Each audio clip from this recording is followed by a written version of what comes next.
Baik, assalamualaikum warahmatullahi wabarakatuh. Di sini saya akan menjelaskan tentang fikih toharoh, yaitu bersuci dalam Islam. Namun sebelum kita mulai pembelajaran, saya akan menjelaskan tentang yang pertama itu tujuan pembelajaran terlebih dahulu, lalu pengertian toharoh, macam-macam toharoh, jenis-jenis hadas, alat-alat bersuci, dalil-dalil tentang bersuci, hikmah toharoh, evaluasi atau tanggung jawab, lalu ada penutup. Jadi sebelum itu saya akan menjelaskan tentang tujuan pembelajaran saya. Yang pertama itu, siswa diharapkan untuk memahami pengertian toharoh. Nah, setelah paham, lalu siswa itu menyebutkan macam-macam toharoh dan menjelaskan alat-alat bersuci, lalu mempraktikkan cara bersuci yang benar sesuai syariat Islam.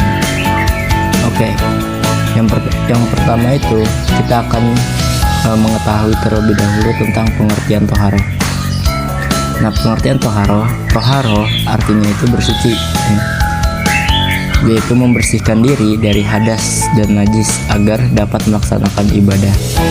Nah, ini salah satunya itu adalah bersuci dalam syarat sah sholat gitu. Lalu ada macam-macam toharoh. Macam-macam toharoh itu ada dua, yaitu bersuci dari hadas, yaitu bisa kita lakukan dengan wudhu, mandi wajib, dan tayamum. Lalu ada bersuci dari najis, yaitu dengan membasuh najis hingga hilang dari warnanya, bau, dan rasanya.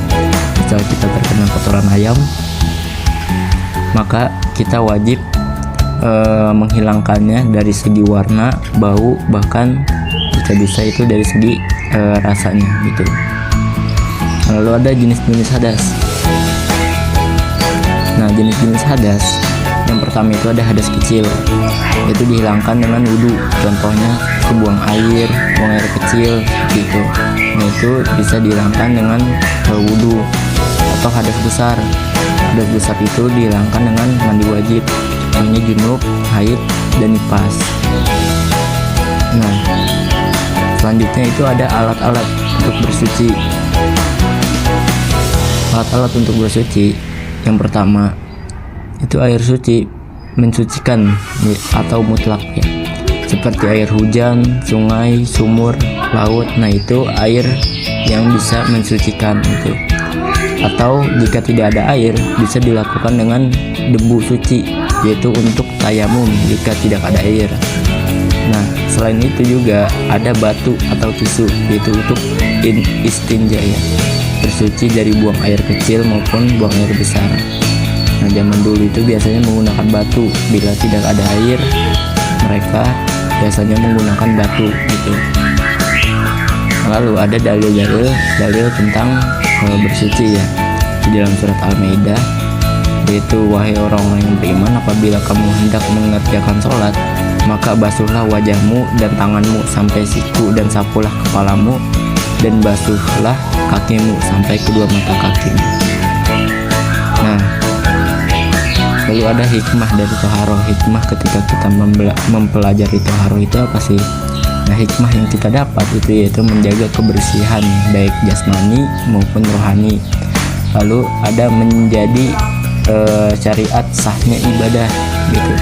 Selain kita menjaga kebersihan kita, nah, hikmah dari toharoh ini pun menjadi syarat sahnya ibadah. Lalu melatih kedisiplinan dan ketertiban.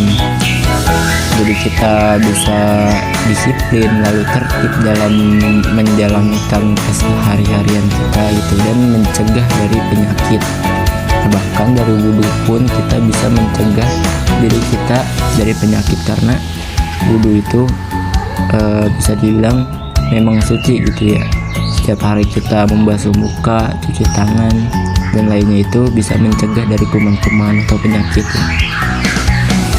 Oke, selanjutnya yaitu evaluasi atau tanggung jawab. Saya harap kalian sudah paham. Maka dari itu saya akan memberikan pertanyaan dan kalian bisa mendiskusikannya, lalu kalian menjawab di buku tulis kalian terkait apa itu toharoh yang Bapak tadi jelaskan. Saya sebutkan dua macam hadas, terus apa yang digunakan jika tidak ada air untuk bersuci, Lalu apa saja alat untuk bersuci menurut fikih gitu kan. Yaitu terakhir penutup ya. Jadi inti dari pembahasan kita itu yaitu jagalah kebersihan, baik kebersihan diri kita ya, baik jasmani maupun rohani. Maka kebersihan adalah sebagian dari iman.